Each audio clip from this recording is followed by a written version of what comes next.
buhay na naisasalba, mayroong pamilyang umaangat. The Senate is now constituted.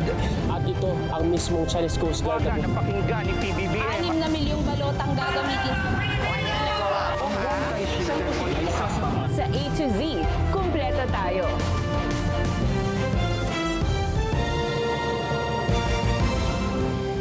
Luzon, Visayas, Mindanao at buong mundo. Ngayon ay Lunes, March 2, 2026. Ako si Barbie Mulak at ito ang balitang A to Z. Ilang OFWs, balot ng pangamba dahil sa mga bombahan sa pagitan ng US at Iran. Isang Pinay caregiver sa Israel, patay. Ilang Pinoy sa Middle East gusto nang lumikas pero airspace ng United Arab Emirates sarado pa rin.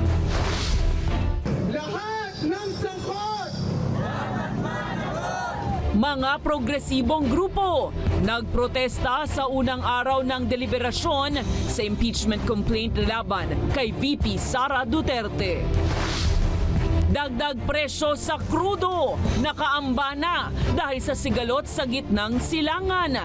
Department of Energy nagsagawa ng emergency meeting. Airport security magpapatupad ng non-lethal response laban sa mga bayolenteng pasahero kasunod ng insidente sa Iloilo International Airport. Jillian Ward spotted sa boxing match ni Eman Bacosa. Eman, pinataob ang katunggaling Indonesian. At Lela Ford at Caprice Cayetano, itinanghal na big winners ng PBB Collab 2.0.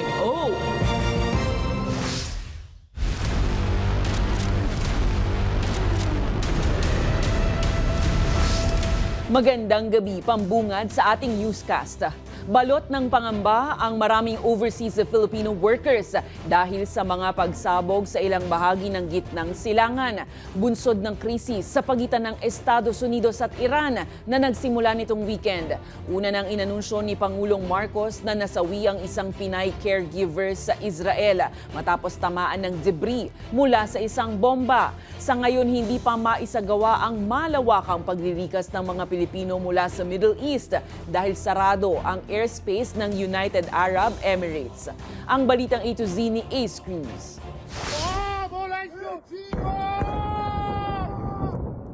Bahagi ito ng kaliwat ka ng pambobomba ng Estados Unidos at Israel sa Tehran, ang kabisera ng Iran itong February 28. Dahil ito sa sinasabing banta ng nuclear weapons at ballistic missiles ng Iran. Gumaganti rin ng putok ang Iran laban sa Estados Unidos sa pamamagitan ng pagtira sa military bases nito sa mga kalapit na bansa. Matapos ang ilang oras na pagpapasabog, inanunsyo ni US President Donald Trump na namatay na ang supreme leader ng Iran na halos 5 dekadang namuno sa bansa. Pati ang mga kaanak nito at ilang matataas na opisyal ng Iran. Iran's formerly supreme leader, Ayatollah Khamenei, is dead. The voices of the Iranian people could be heard cheering and celebrating in the streets when his death was announced. Iniulat nitong linggo ni Pangulong Ferdinand Marcos Jr. na may nasawing Pinay overseas Filipino workers sa Israel na kinilalang si Mary Ann De Vera na tubong Pangasinan. Siya namatay dahil tinamaan ng shrapnel ng mga bumagsak na bomba. Tinutulungan ang kanyang alaga para dalhin sa bomb shelter, ngunit hindi na po nakaabot sa bomb shelter. Nakipag-ugnayan ng pamahalaan sa asawa ni De Vera na kapwa niya OFW sa Israel, pati sa mga kaanak sa probinsya. Maswerte naman ang ilang OFW sa Israel, gaya ni Edita na may bomb shelter pinagtatrabahuhan. Naka-double lock din po siya dito bubuksan. Tapos naka-rubberize po yung buong paligid niya. So makapal po ito. Bali 3 po yung 3 layer po yung yung lock niya. Sa kabila nito, Naisip ko po parang hindi na to biro Mukhang mas malala kaysa dati na nararanasan po namin na kaguluhan. Kabilaan po kasi yung yung mga nagaganap na alarm. And alarm after a minute, meron na pong mga pagsabog. So natataranta po kami. limitado pa rin sa ngayon ang kanilang galaw. Bagamat hindi makapagsagawa ng mass repatriation o pagpapauwi sa mga apektadong Pilipinong DMW, tiniyak nilang may nakalatag na plano ang concerned agency oras na gumanda ang sitwasyon sa ibang bansa. May halos 80 naman na mga OFWs mula Dubai ang nagpahiwatig na ng kanilang kagustuhan na makauwi ng Pilipinas. Sa ngayon, inaalalayan muna ang mga OFW na makapunta sa migrant shelter sa kanilang host countries. Merong mga identified exit points. Doon sa mga nag-manifest na nais na nilang ding umuwi, we are working out along with the DFA and the host countries yung manner in which we will start moving people through these exit points. Nilinaw ni Kakdak na mangyayari lang ang mandatory repatriation oras sa taas ng Department of Foreign Affairs ang Alert Level 4 sa United Arab Emirates na ngayon nasa Alert Level 2. Siniguro naman ng concerned agencies na nakatutok sila sa mga pangyayari sa Middle East at may mga ipinadala ng tauhan para tingnan ang kalagayan ng ating mga kababayan doon. Para sa Balitang A to Z, Ace Cruz. Nagpatawag ng emergency meeting si Executive Secretary Ralph Recto para talakayin ang security plans sa tinatayang 2.2 million na mga Pilipinong nasa gitnang silangan. Dumalo sa pagpupulong ang mga kalihim ng Departments of Foreign Affairs, Migrant Workers at Economy and Planning Development, maging ang Overseas Workers Welfare Administration. Ipinagutos ni Recto ang mabilis na koordinasyon sakaling lumala ang tensyon sa pagitan ng Iran at ng Amerika at Israel. Sa huling update ng DFA, nananatili sa highest alert level 4 o mandatory evacuation ng Gaza, Yemen at Syria. Alert level 3 naman o voluntary repatriation ng umiiral sa Iraq at Lebanon. Habang iba yung pag-iingat ang abiso para sa mga nasa alert level 2. Yan po ang Iran, Israel, West Bank at Kurdistan. Agad ring ipinatigil ang deployment ng mga bagong OFW sa mga nasa alert level 2 na bansa. Tiniyak ng Department of National Defense na walang banta sa Pilipinas ang Enhanced Defense Cooperation Agreement o EDCA site sa bansa sa kabila ng tensyon sa pagitan ng Estados Unidos at Iran. Paliwanag ng DND, may ilang grupo at kritiko ng EDCA sites ang sinasamantala lang ang krisis sa Middle East para magpakalat ng takot. Una na ring nilinaw ng National Security Council na walang base militar ang Amerika sa Pilipinas at nananatiling nasa full control ng Pilipinas ang EDCA sites sa bansa. Ang EDCA sites ay ang military bases ng Pilipinas na pinapayagan ng limitadong access ng American military pero para lang sa training at humanitarian actions tulad ng disaster response.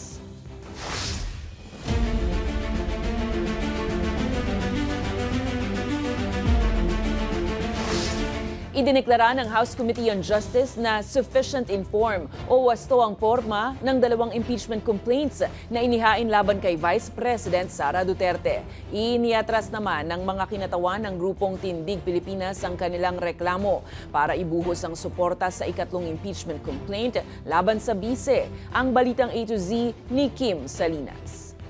Lahat ng sangkot! Sinalubong ng kilos protesta ang unang araw ng deliberasyon ng House Committee on Justice sa 4 na impeachment complaints na inihain labang kay Vice President Sara Duterte. Sa bawat araw na may delay sa impeachment, yan ay delay sa panawagan para sa pananagutan at hustisya. Ito ay usapin ng malawakang paggastos ng pera ng bayan. Ito ay usapin ng betrayal of public trust. Sa kalagitnaan ng pagdinig, nagmosyon si Representative Leila de Lima. On behalf of the 17 complainants of the second complaint, with me are myself and 7 other complainants now. I'm confirming our intention to withdraw our impeachment complaint. Pero paglilinaw ng kanilang kampo, hindi ito pagsuko kundi pagsuporta sa ikatlong impeachment complaint na inihain ng religious group. Pasensya na po kung babasagin ko ang inyong trip. Mas pinadadali nga po natin ang pag-i-impeach sa kanya. With one less complaint, we are now expediting Vice President Sara Duterte's long-delayed Day of Accountability. Tiniyak naman ng chairperson ng House Committee on Justice na si Batangas Representative Jerbil Luistro na magiging maayos at procedural ang deliberasyon. So, my dear colleagues, let us discharge this duty. Walang shortcut. Walang paunang paghuhusga. Tanging katapatan lamang sa saligang batas. Idiniklarang sufficient in form o wasto ang forma ng dalawang impeachment complaint laban sa Vice Presidente. Ang basehan ng complaint na inihain ng civil society groups na pinangunahan ni Father Joel Saballa ay betrayal of public trust, graft and corruption in culpable violation of the Constitution. Kaugnay ito sa umano'y maanumalyang paggastos ng 612 million pesos confidential funds. Habang ang reklamong inihain ng abogadong si Nathaniel Cabrera ay kaugnay naman sa umano'y hindi maipaliwanag na yaman ng ikalawang Pangulo. Gayon din ang hindi pag-disclose ng kanyang mga ari-arian sa Statement of Assets, Liabilities and Net Worth o SALN. Para sa Balitang A to Z, Kim Salinas.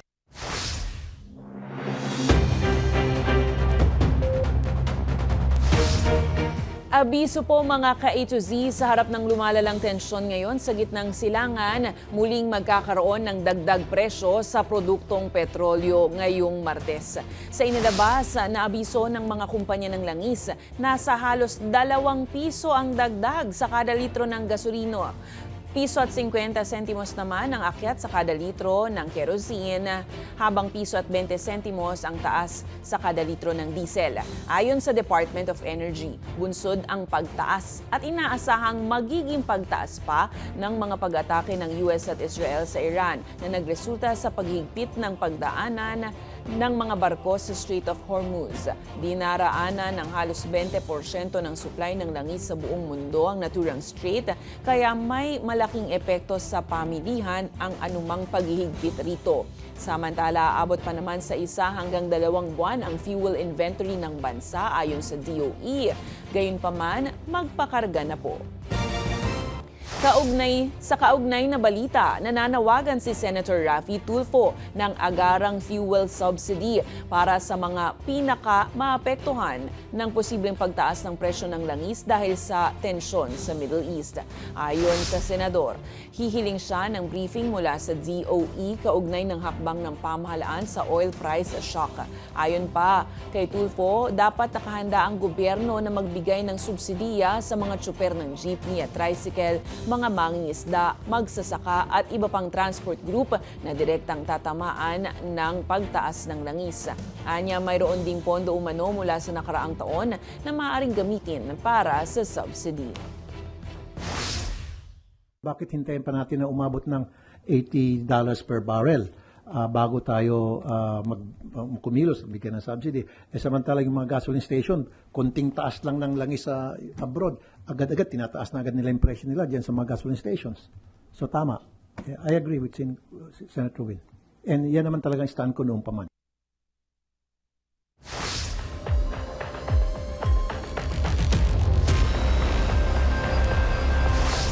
Kinumpirma ni Ombudsman Jesus Crispin Remulla na nagkaroon siya ng pagpupulong sa mga tauhan ng International Criminal Court nung siya ay kalihim pa ng Department of Justice. Ito ay matapos ang joint affidavit na inihain ng abogadong si Levi Baligod at 18 umano'y dating Marines na nag-akusang may conspiracy at posibleng collusion sa pagitan ng pamahalaan at ng ICC. Binigyang diin ni Remulla na mas mahalagang imbestigahan ang mga paratang ng 18 umano'y Marines, kaya hiniling niya ang individual na mga sinumpaang salaysay. Samantala, nilinaw naman ng ICC Office of the Prosecutor na independent ang isinagawa nilang investigasyon alinsunod sa mahigpit na legal na pamantayan.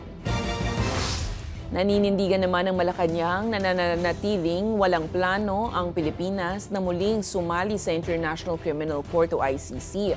Kasunod ng pagtatapos ng Confirmation of Charges hearing sa kaso ng dating Pangulong Rodrigo Duterte sa The Hague, Netherlands.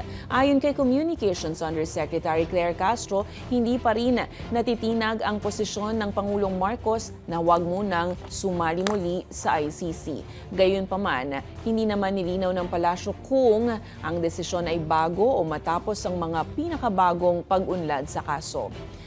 Samantala, inihayag ng mga hukom ng ICC na maglalabas sila ng desisyon sa kaso ni Duterte sa loob ng 60 araw. Pinasinungalingan ng Philippine National Police ang pahayag ng depensa ni dating Pangulong Rodrigo Duterte na hindi umano natatangi ang mga drug-related at extrajudicial killings sa kanyang administrasyon. Sa ICC hearing sa The Hague, binanggit ng abogado ni Duterte na si Nicholas Kaufman ang Dahas Project ng University of the Philippines UP Third World Studies Center para ipakita na nananatiling mataas ang karahasan kaugnay ng droga matapos ang kanyang panunungkulan.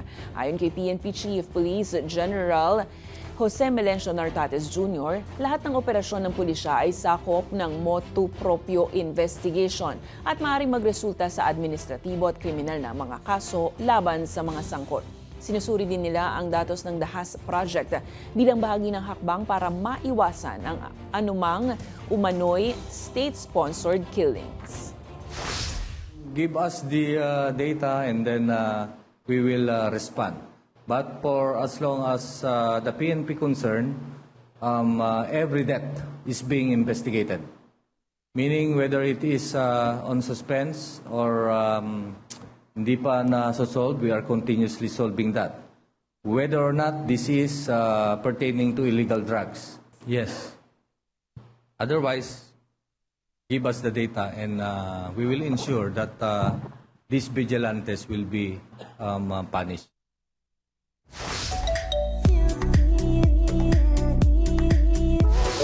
Hinirang na kapamilya big winner si Lela Ford at kapuso big winner si Caprice Cayetano sa Pinoy Big Brother Celebrity Collab Edition 2.0 The Big Night nitong Sabado, February 28. Sa finale, kitang-kitang saya at pagkabigla ni na Caprice at Lela matapos silang itanghal ng taong bayan bilang newest PBB Big Winners, ang latest edition ng naturang reality show. Natanggap ni Lela ang 53.63% ng total combined kapamilya votes, habang si Caprice may 61.78% ng total combined kapuso votes. Samantala, second big placers naman sina Heath Jornales at Crystal Mejes. Third big placers sina Ashley Sarmiento at Joaquin Arce, habang fourth big placers naman sina Miguel Vergara at Princess Alia. Congratulations! Susunod, non-lethal defense tool sa lahat ng airport at terminal sa bansa kontra security threats inilunsad. Kailan kaya sisimulan ang paggamit? At netizens kinilig sa pagsuporta ni Jillian Ward kay Eman Bacosa Pacquiao sa kanyang laban sa Bohol. Bagong Jinky Manny tandem daw. Diyan lamang po kayo magbabalik ang Balitang A to Z.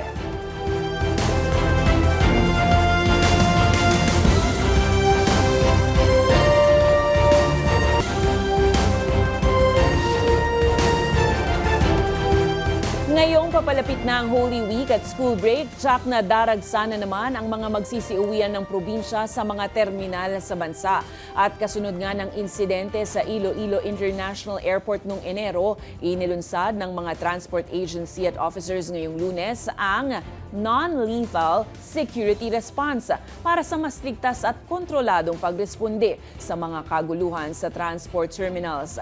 Ang Balitang A to Z, hatid ni Naomi Almojano.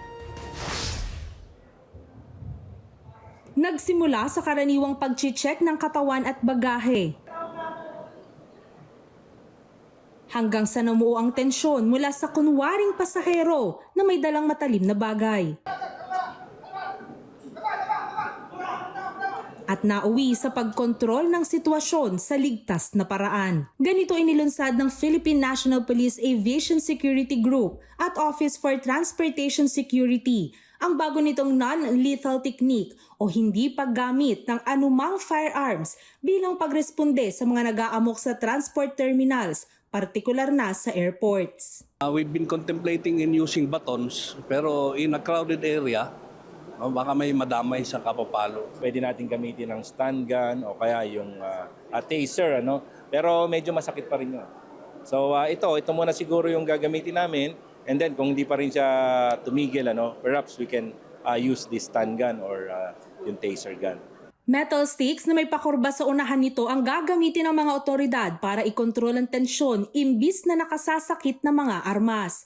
Anila iwas karahasan at iwas disgrasya ito. Ito'y matapos ang insidente ng barilan sa Iloilo International Airport noong Enero, kung saan binaril ng isang pulis ang isang pasahero na umano'y tumanggi sa inspeksyon at nagtangkang manaksak ng pulis. Nagdulot ito ng panik at takot sa iba pang mga pasaherong naroroon din sa paliparan. Hindi naman natin sinasabing mali yung ginawa ng pulis, but ang airport kasi at yung mga terminals natin kung saan dumadagsa yung mga mananakay natin. Maraming tao doon and we don't want yung magandang gagawin ng police like yung babarilin niya para ma-stop niya na mag-escalate yung isang bagay, makadamay pa.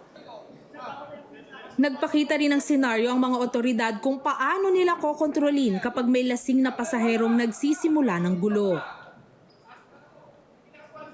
Hango ang security intervention na ito sa ipinatutupad na seguridad ng Japan, Thailand at China ayon sa OTS at PNP AVSE Group. Nasa 10 pares ng metal stick tool ang tinurnover na ng mga otoridad sa Ninoy Aquino International Airport. Nakatakda rin silang magsagawa pa ng test run sa loob ng 1 buwan bago ito sisimulan din sa iba pang mga paliparan, pantalan at iba pang transport terminals. Sinabi rin nila na asahan na sa darating na Holy Week Exodus, makikita na ang mga non-lethal weapons na ito para sa maayos at organisadong pagbiyahe. Inaasahan kasing muling dadagsa ang mga biyaherong magsisiuwian sa kani-kanilang probinsya ngayong Holy Week. Talagang kailangan na meron na rin tayong ganyan. Totoong mga nangyayari yun, yung mga nakita nyo kaninang senaryo. Habang sa ilalim din sa mga pagsasanay ang mga airport police at screening officers para maayos at epektibo nilang magamit ang mga equipment at hindi ito maabuso. Para sa Balitang A to Z, Naomi Almojano. Nabiktima ng basag kotse ang kapatid ni Caloocan 2nd District Representative Edgar Erice kasabay ng pagtangay sa halos ₱250,000, mga ID at iba pang dokumento na nasa loob ng kanyang sasakyan. Kinilala ang biktima na si Joselito Erice, 73 anyos, negosyante at residente ng Barangay 16. Sa paunang investigasyon, ipinarada ni Erice ang kanyang puting Toyota Hilux noong February 27 sa labas ng isang restaurant sa Barangay 106 sa Caloocan City habang may pinag-uusapang usapin sa sweldo ng mga empleyado. Pagbalik niya, nabasag na ang harap ng bintana sa kanang bahagi ng sasakyan at wala na ang kanyang itim na sling bag. Patuloy naman ang backtracking ng CCTV footage ng Police Substation 2 para matukoy ang suspect sa gitna ng nagpapatuloy na investigasyon. Nagsalita na si Bulacan Governor Daniel Fernando kaugnay ng mga kumakalat na ulat sa social media tungkol sa umano'y road rage incident na iniuugnay sa kanya. Sa isang programa sa Bulacan Provincial Capital, sinabi ni Fernando na nagpahayag na ang Malacanang at ang Land Transportation Office ukol sa issue at dapat na umanong irespeto ang mga pahayag na to. Nauna nang kinumpirma ni Interior Secretary John Vic Remulla na nakausap na niya si Fernando kaugnay ng umano'y insidente sa North Luzon Expressway. Binanggit rin ni Remulla ang mga naunang reklamo na umano'y umaabot sa 4 na lane ng NLEX ang sinasakop ng convoy ng gobernador na nagiging dahilan para hindi makapag-overtake ang ibang motorista.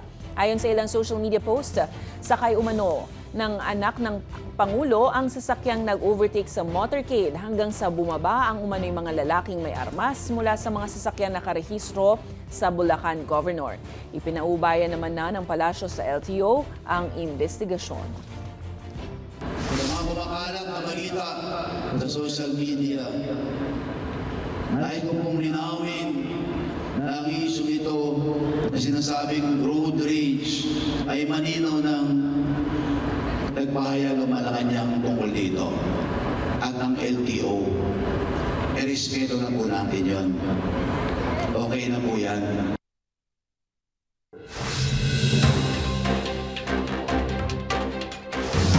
Ipinasupina ng mga piskal ng Department of Justice sina Villar Land Chairperson Manuel Villar, dating Senator Cynthia Villar, Director Manuel Paulo Villar, Senator Mark Villar, Senator Camille Villar at iba pa. Kaugnay ng reklamong inihain ng Securities and Exchange Commission laban sa Villar Land Holdings at mga ehekutibo nito dahil sa umano'y market manipulation, insider trading at misleading disclosures.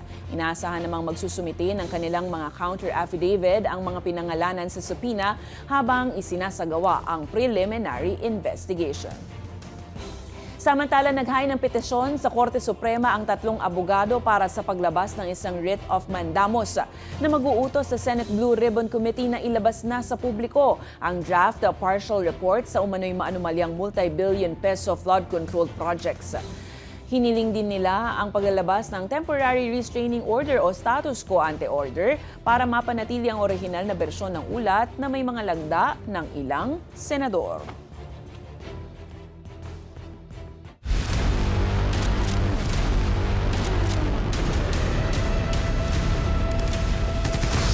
Pinag-iingat ng Embahada ng Pilipinas sa Saudi Arabia ang mahigit 800,000 na Pinoy doon, partikular ang mga nasa silangan ng naturang bansa. Sa abiso ng Embahada, dapat iwasan ang hindi mahalagang mga biyahe.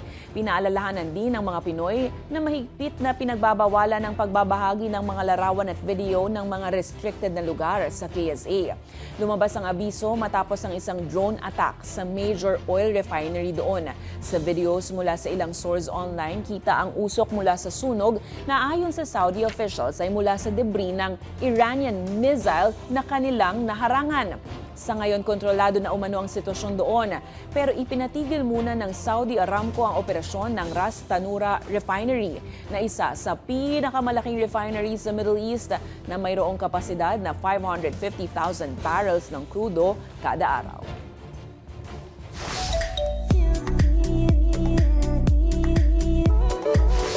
Puno ng pasasalamat ang reigning Miss Grand International na si Emma Tiglao sa supporters at fans matapos ang kanyang debut sa Milan Fashion Week sa Italy.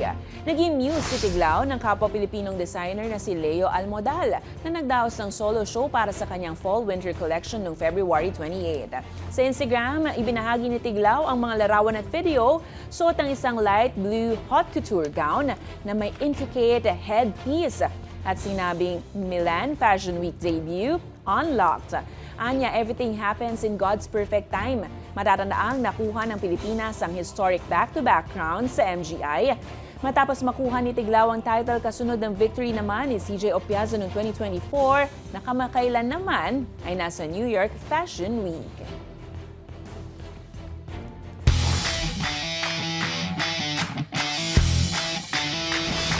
Kilig to the bones ang hatid sa netizens nang magpakita ng suporta ang aktres na si Jillian Ward kay sparkle boxer na si Eman Bacosa Pacquiao sa kanyang laban sa Bohol. Ibinahagi ni Jillian sa Instagram ang kanyang unang karanasan sa panonood ng live boxing match kung saan wagi si Eman kontra kay Reynold Kundimang sa Bohol Cultural Center noong February 27. Tinawag pa ni Jillian na future world champion si Eman, kasabay ng kanyang saya at solid na suporta. Habang inihahambing naman ng ilang netizens ang dalawa sa Manny at Jinky Pacquiao tandem at kung matutuloy ang kanilang chemistry sa real love story.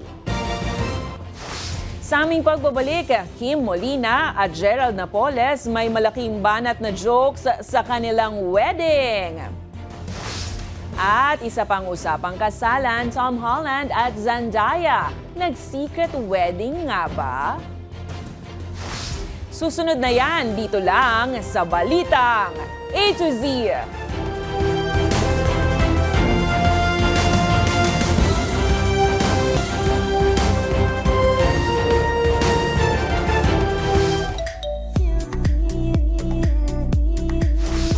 Katatapos lang ng Feb-ibig at sunod-sunod nga ang pag-iisang dibdib. Opisyal na ngang nagpalitan ng I Do ang stage at comedian celebrity couple na sina Kim Molina at Gerald Napoles matapos ang kanilang beach wedding sa Bohol nitong weekend. Samantala, Hollywood couple na sina Tom Holland at Zendaya nag-secret wedding nga ba? Ang mainat na back-to-back wedding chika sa Balitang A to Z Showbiz ni Lane Garcia. This is a good one. From co-stars to forever. Yan ang tila sumpaan sa isa't isa ni na Spider-Man stars Tom Holland at Zendaya matapos mapabalitang ikinasal na ang dalawa. Kinumpirma yan ng longtime stylist ni Zendaya na si Law Roach sa isang panayam. Sa uploaded video sa Instagram ng Access Hollywood na isang celebrity news show, dito na-spill the tea ng stylist ang tungkol sa wedding ni Tom at Zendaya nang dumalo siya sa 2026 Actor Awards this weekend. The wedding has already happened. You missed it. It's very true. Thank you so much. Yeah. Wala pa namang pahayag sina Tom at Zendaya hinggil sa umano'y naganap na secret wedding. Matatanda ang taong 2021 nang aminin nila ang kanilang relasyon, habang 2024 naman sila naging engaged. And speaking of wedding pa rin, it's a dream walk to remember for Kim. Nagpalitan na nga rin ng I do ang celebrity couple na sina Gerald Napoles at Kim Molina sa Amorita Resort sa Panglao, Bohol nitong Linggo, March 1. Welcome at invited ang kani-kanilang pamilya at malalapit na kaibigan mula sa loob at labas ng Philippine entertainment industry. Kakaiba ang style ng wedding dahil mermaid ang floor setup, same ng tema ng prenup ni Kim at Gerald. Bukod dyan, star-studded din ang mga ninong at ninang at maging mga abay sa kanilang kasal. Love trip moment naman ang naging eksena sa wedding reception ng ipakilala bilang Gerald Napoles si Alden Richards. Habang sa isa pang grand entrance, tila nalito na ang guest dahil imbis na si Gerald Napoles ang kasama sa entrance, si Gerald Anderson na ang lumabas. Pero tila kinilig din naman ang lahat. At sa final introduction for the newlywed, Kim and Gerald!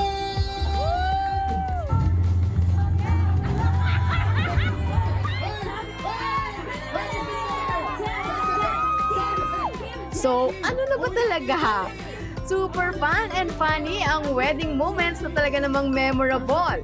Matatanda ang nagkakilala sina Kim at Gerald sa pinagsamahang musical play na Rock of Ages noong January 2014 at na-engage naman taong 2024. Congratulations and best wishes, Kim and Gerald! Para sa balitang A to Z Showbiz, Lane Garcia. Congrats, Kim Erad! Kung kayo po ay may kwentong kakaiba, mga kwento ng pag-ibig o storya ng inspirasyon at pag-asa, maaari itong ibahagi. Sumali sa ating Facebook group na Balitang A to Z, panoorin ng replay ng ating programa at sundan ng ating social media pages, hanapin ng Balitang A to Z. Ang ating pabaong quote of the night ngayong Lunes ay mula sa philosopher at historian na si R.G. Collingwood. Ang sabi niya, ang tanging palaisipan sa kakayahan ng tao ay ang tanging mga nagawa na niya. At yan po ang mga balita at impormasyon, mga kwentong may dalang inspirasyon na tinutukan ng Balitang A to Z. Ako po si Barbie Mulak, maging maalam, makialam. Magandang gabi sa iyo, Pilipinas!